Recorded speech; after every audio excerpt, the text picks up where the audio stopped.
Good morning and welcome to Love Every Moment, coming to you today for the last time from Glen, New Hampshire. Today's verse is Matthew 6:14 and 15. For if you forgive others for their transgressions, your heavenly Father will also forgive you. But if you do not forgive others, then your Father will not forgive your transgressions.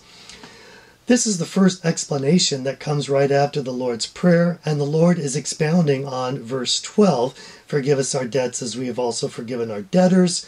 And I have that link up here if you missed that video. Once again, at first glance, it almost looks like an earning your salvation type of thing. As long as you forgive, then you'll earn God's forgiveness. But luckily, we know that that's not the case. And this time, I thought I'll just let Jesus do the explaining himself, which he does very well in the parable of the unforgiving servant. In Matthew 18, Peter asks, how many times should I forgive my brother? Up to 7 times? Wow, that'd be pretty good, wouldn't it? And Jesus blows it out of the water. Not 7, like 70 times 7. Keep forgiving and don't stop forgiving is the idea. And then he launches into this, starting in verse 23. For this reason the kingdom of heaven may be compared to a king who wished to settle accounts with his slaves. When he had begun to settle them, one who owed him 10,000 talents was brought to him. But since he did not have the means to repay, his Lord commanded him to be sold, along with his wife and children and all that he had, and repayment to be made. So the slave fell to the ground and prostrated himself before him, saying, have patience with me, I'll repay you everything.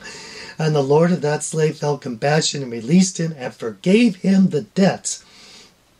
But that slave went out and found one of his fellow slaves who owed him 100 denarii. He seized and began to choke him, saying, pay back what you owe. So his fellow slave fell to the ground and began to plead with him, saying, have patience with me and I'll repay you. But he was unwilling and went and threw him in prison until he should pay back what was owed. So when his fellow slaves saw what had happened, they were deeply grieved and came and reported to their Lord all that had happened. Then summoning him, his Lord said to him, you wicked slave, I forgave you all that debt because you pleaded with me. Should you not also have had mercy on your fellow slave in the same way that I had mercy on you? And his Lord, moved with anger, handed him over to the torturers until he should repay all that was owed him. My heavenly Father will also do the same to you if each of you does not forgive his brother from your heart.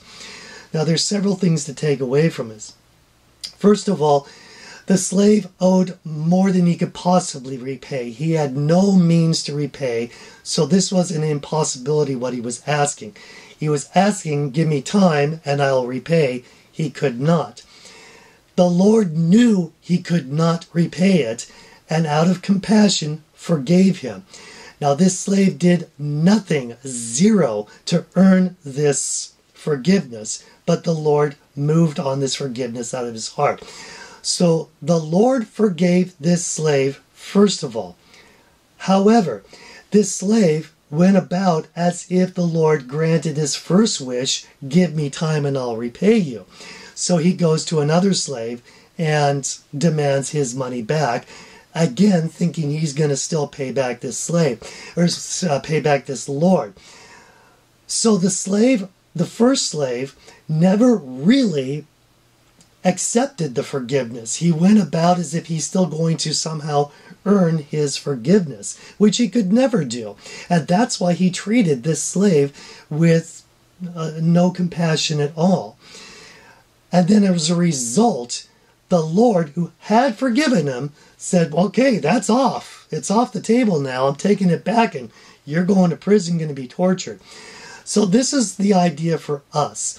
The Lord forgives us, and we need to receive that forgiveness.